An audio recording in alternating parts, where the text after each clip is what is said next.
welcome to a half hour of MINDWEBS, short stories from the worlds of speculative fiction.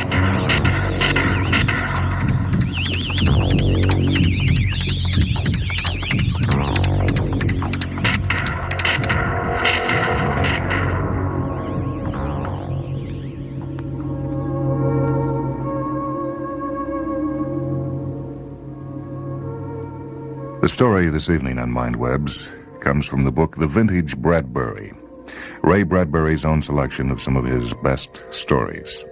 It's one titled Kaleidoscope. The first concussion cut the rocket up the side with a giant can opener. The men were thrown into space like a dozen wriggling silverfish. They were scattered into a dark sea, and the ship, in a million pieces, went on, a meteor swarm seeking a lost sun. "Barclay, Barclay, where are you?" The sound of voices calling like lost children on a cold night. "Wood, Wood, Captain. Hollis, Hollis, this is Stone. Stone, this is Hollis, where are you?" "I don't know, how can I? Which way's up? I'm falling, good God, I'm falling." They fell. They fell as pebbles fall down wells. They were scattered as jackstones are scattered from a gigantic throw. And now, instead of men, there were only voices, all kinds of voices, disembodied and impassioned in varying degrees of terror and resignation. "We're going away from each other." And this was true. Hollis, swinging head over heels, knew this was true. He knew it with a vague acceptance. They were parting to go their separate ways, and nothing could bring them back. They were wearing their sealed, tight spacesuits with the glass tubes over their pale faces, but they hadn't had time to lock on their force units. With them, they could be small lifeboats in space, saving themselves, saving others, collecting together, finding each other until they were an island of men with some plan. But without the force units snapped to their shoulders, they were meteors, senseless, each going to a separate and irrevocable fate. A period of perhaps 10 minutes elapsed while the first terror died and a metallic calm took its place. Space began to weave its strange voices in and out on a great dark loom, crossing, recrossing, making a final pattern. "Stone to Hollis, how long can we talk by phone?" "Depends on how fast you're going your way and I'm going mine. An hour I make it." "That should do," said Hollis, abstracted, quiet. "What happened?" said Hollis a minute later. "The rocket blew up, that's all. Rockets do blow up." "Which way are you going?" Looks like I'll hit the moon." "It's Earth for me, back to old Mother Earth. At 10,000 miles per hour, I'll burn like a match." Hollis thought of it with a queer abstraction of mind. He seemed to be removed from his body, watching it fall down and down through space, as objective as he had been in regard to the first falling snowflakes of a winter season long gone.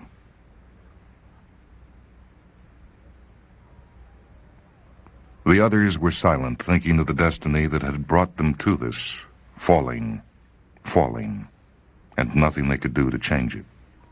Even the captain was quiet, for there was no command or plan he knew that could put things back together again.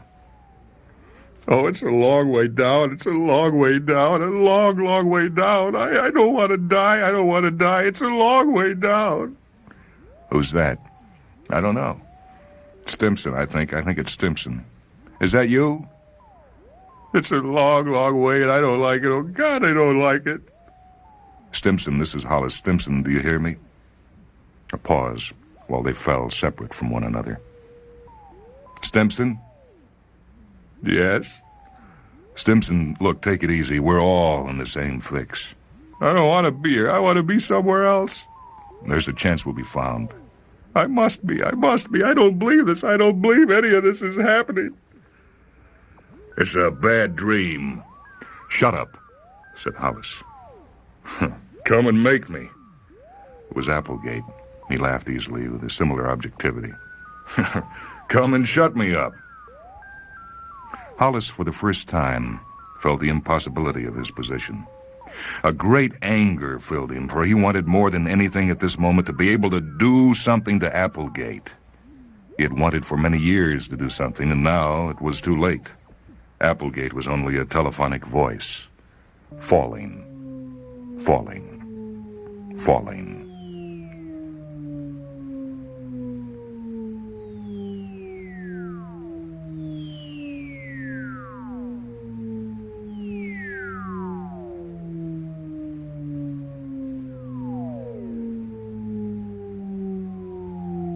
Now, as if they had discovered the horror, two of the men began to scream.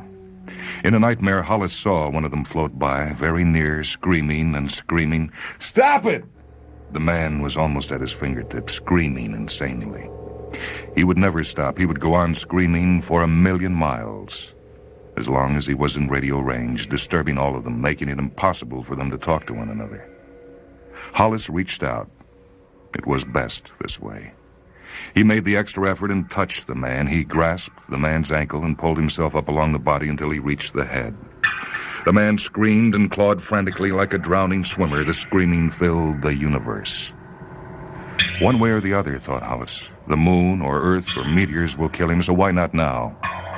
He smashed the man's glass mask with his iron fist. The screaming stopped. He pushed off from the body and let it spin away on its own course. Falling. Falling, falling down space. Hollis and the rest of them went in the long, endless dropping and whirling of silence. "Hollis, are you still there?" Hollis did not speak, but felt the rush of heat in his face. "This is Applegate again." "All right, Applegate." "Let's talk, Hollis. We haven't anything else to do." The captain cut in. "That's enough of that. We've got to figure a way out of this." "Captain, why don't you shut up?" "What?" "You heard me, Captain. Don't pull your rank on me. You're 10,000 miles away by now, and let's not kid ourselves. As Stimson puts it, it's a long way down." "Now, see here, Applegate. Can it? This is a mutiny of one. I haven't a damn thing to lose. See, your ship was a bad ship, and you were a bad captain. I hope you break when you hit the moon." "I'm ordering you to stop." "Go on, order me again." Applegate smiled across 10,000 miles. The captain was silent. Applegate continued. "Where were we, Hollis? Oh, yeah, I remember. I hate you, too. But you know that. You've known that for a long time." Hollis clenched his fists helplessly. "I want to tell you something. I want to make you happy, Hollis. I was the one who blackballed you with a rocket company 5 years ago." A meteor flashed by. Hollis looked down, and his left hand was gone. Blood spurted. Suddenly, there was no air in his suit.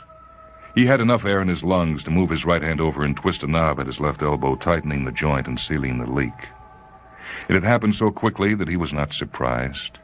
Nothing surprised him anymore. The air in the suit came back to normal in an instant, now that the leak was sealed. And the blood that had flowed so swiftly was pressured as he fastened the knob yet tighter until it made a tourniquet. All of this took place in a terrible silence on his part. The other men chatted. The one man, Lespear, went on and on with his talk about his wife on Mars, his wife on Venus, his wife on Jupiter, his money, his wondrous times, his drunkenness, his gambling, his happiness. On and on while they all fell. Lespear reminisced on the past, happy while he fell to his death.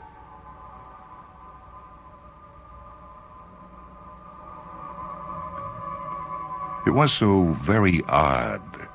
Space. Thousands of miles of space, and these voices vibrating in the center of it. No one visible at all, and only the radio waves quivering and trying to quicken other men into emotion. "Are you angry, Hollis?" No, and he was not. The abstraction had returned, and he was a thing of dull concrete, forever falling nowhere. "You wanted to get to the top all your life, Hollis. You always wondered what happened. I put the black mark on you just before I was tossed out myself." "That isn't important," said Hollis. And it was not. It was gone. When life is over, it's like a flicker of bright film, an instant on the screen. All of its prejudices and passions condensed and illumined for an instant on space. And before you could cry out, that was a happy day, they're a bad one, they're an evil face, they're a good one, the film burned to a cinder. The screen went dark. From this outer edge of his life, looking back, there was only one remorse, and that was only that he wished to go on living. Did all dying people feel this way, as if they had never lived? Did life seem that short, indeed over and done, before you took a breath? Did it seem this abrupt and impossible to everyone, or only to himself, here now, with just a few hours left to him for thought and deliberation? One of the other men, Lespierre, was talking. Well, I had me a good time. I had a wife on Mars, Venus, and Jupiter. Each of them had money and treated me swell. I got drunk, and once I gambled away $20,000. But you are here now, thought Hollis. I didn't have any of those things. When I was living, I was jealous of you, Lespierre. When I had another day ahead of me, I envied you, your women, and your good times. Women frightened me, and I went into space always wanting them and jealous of you for having them, and money, and as much happiness as you could have in your own wild way. But now, falling here with everything over, I'm not jealous of you anymore. Because it's over for you as it is for me. And right now, it's like it never was. Hollis craned his face forward and shouted into the telephone, "It's all over, Lespierre." Silence. "It's just as if it never was, Lespierre." "Who's that?" Lespierre's faltering voice. "This is Hollis." He was being mean. He felt the meanness, the senseless meanness of dying. Applegate had hurt him. Now he wanted to hurt another. Applegate and space had both wounded him. "You're out here, Lespierre. It's all over. It's just as if it had never happened, isn't it?" "No. When anything's over, Lespierre, it's just like it never happened. Where's your life any better than mine now? Now is what counts. Is it any better, is it?" "Yes, it's better." "How?" "Because, well, I got my thoughts. I remember." Lespierre was far away, indignant, holding his memories to his chest with both hands. And he was right. With a feeling of cold water rushing through his head and body, Hollis knew Lespierre was right. There were differences between memories and dreams. He had only dreams of things he had wanted to do, while Lespierre had memories of things done and accomplished. And this knowledge began to pull Hollis apart with a slow, quivering precision. "What good does it do you?" he cried to Lespierre. "What good does it do you now when the thing's over? It's not good anymore. You're no better off than me." "I'm resting easy. I've had my turn. I'm not getting mean at the end like you." Mean. Hollis turned the word on his tongue. He had never been mean as long as he could remember in his life. He had never dared to be mean. He must have saved it all these years for such a time as this. Mean. And he rolled the word into the back of his mind. He felt tears start into his eyes and roll down his face. Someone must have heard his gasping voice. "Take it easy, Hollis." It was, of course, ridiculous. Only a minute before, he had been giving advice to others, to Stimson. He had felt a braveness which he had thought to be the genuine thing. And now he knew that it had been nothing but shock and the objectivity possible in shock. Now he was trying to pack a lifetime of suppressed emotion into an interval of minutes. "I know how you feel, Hollis," said Lespierre, now 20,000 miles away, his voice fading. "I don't take it personally." But aren't we equal, he wondered, Lespierre and I, here, now? If a thing's over, it's done, and what good is it? You die anyway. But he knew he was rationalizing, for it was like trying to tell the difference between a live man and a corpse. There was a spark in one, and not in the other, an aura, a mysterious element. So it was with Lespierre and himself. Lespierre had lived a good, full life, and it made him a different man now, and he, Hollis, had been as good as dead for many years. They came to death by separate paths, and in all likelihood, if there were kinds of death, Their kinds would be as different as night from day. The quality of death, like that of life, must be of an infinite variety. And if one has already died once, then what was there to look for in dying for good and all as he was now?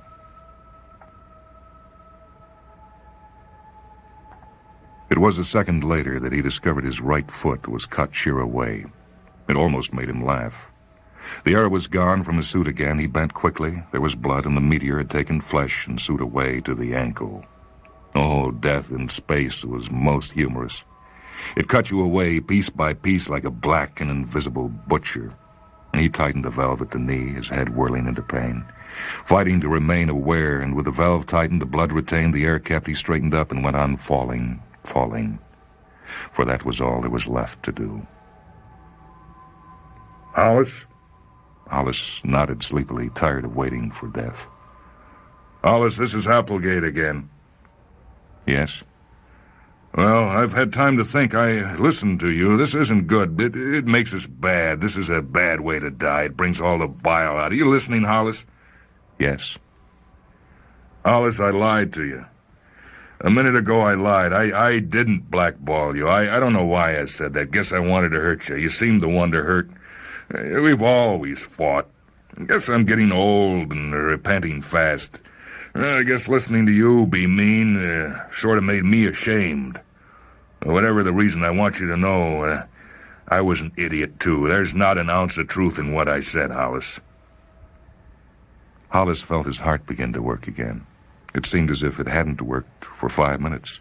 But now all of his limbs began to take color and warmth. The shock was over, and the successive shocks of anger and terror and loneliness were passing. He felt like a man emerging from a cold shower in the morning, ready for breakfast in a new day. And he said, "Thanks, Applegate." Well, don't mention it. "Hey," said Stone. "What?" Hollis called across space, for Stone, of all of them, was a good friend. Hey, I've got myself into a meteor swarm, some little asteroids." "Meteors?" I think it's the Miradoni cluster that goes out past Mars and in toward Earth once every 5 years. And I'm right in the middle. It's like a big kaleidoscope. You get all kinds of colors and shapes and sizes. God, it's beautiful, all that metal. Silence. Then Stone said, I'm going with them. They're taking me off with them. I'll be damned." Hollis looked to see, but saw nothing. There were only the great diamonds and sapphires and emerald mists and velvet inks of space, with God's voice mingling among the crystal fires. There was a kind of wonder and imagination in the thought of Stone going off in the meteor swarm, out past Mars for years, and coming in toward Earth every 5 years, passing in and out of the planet's ken for the next 1,000,000 centuries. Stone and the Miradoni cluster, eternal and unending, shifting and shaping like the kaleidoscope colors when you were a child and held the tube to the sun and gave it a twirl. "So long, Hollis." Stone's voice faint now. "So long." "Good luck," shouted Hollis across 30,000 miles. "Don't be funny," said Stone, and was gone. The stars closed in. Now, all the voices were fading, each on his own trajectory, some to Mars, others into farthest space. And Hollis himself, he looked down. He, of all the others, was going back to Earth alone. "So long. Take it easy." "So long, Hollis." The many goodbyes, the short farewells. And now the great loose brain was disintegrating. The components of the brain, which had worked so beautifully and efficiently in the skull case of the rocket ship firing through space, were dying one by one. The meaning of their life together was falling apart. And as a body dies when the brain ceases functioning, so the spirit of the ship and their long time together and what they meant to one another was dying. Applegate was now no more than a finger blown from the parent body, no longer to be despised and worked against. The brain was exploded, and the senseless, useless fragments of it were far scattered. The voices faded, and now all of space was silent. Hollis was alone, falling. They were all alone. Their voices had died like echoes of the words of God, spoken and vibrating in the starred deep. There went the captain to the moon. There Stone with the meteor swarm. There Stimson. There Applegate toward Pluto. There Smith and Turner and Underwood and all the rest. The shards of the kaleidoscope that had formed a thinking pattern for so long hurled apart. And I, thought Hollis, what can I do? Is there anything I can do now to make up for a terrible and empty life? If only I could do one good thing to make up for the meanness I collected all these years and didn't even know was in me. But there's no one here but myself. And how can you do good all alone? You can't. Tomorrow night I'll hit Earth's atmosphere. I'll burn, he thought, and be scattered in ashes all over the continental lands. I'll be put to use just a little bit, but ashes are ashes, and they'll add to the land. He fell swiftly, like a bullet, like a pebble, like an iron weight, objective all the time now, not sad or happy or anything, but only wishing he could do a good thing now that everything was gone, a good thing for just himself to know about. When I hit the atmosphere, I'll burn like a meteor. I wonder, he said, if anyone will see me. The small boy on the country road looked up and screamed, "Hey, Mom, look, a falling star!" The blazing white star fell down the sky of dusk in Illinois. "Make a wish," said his mother. "Make a wish.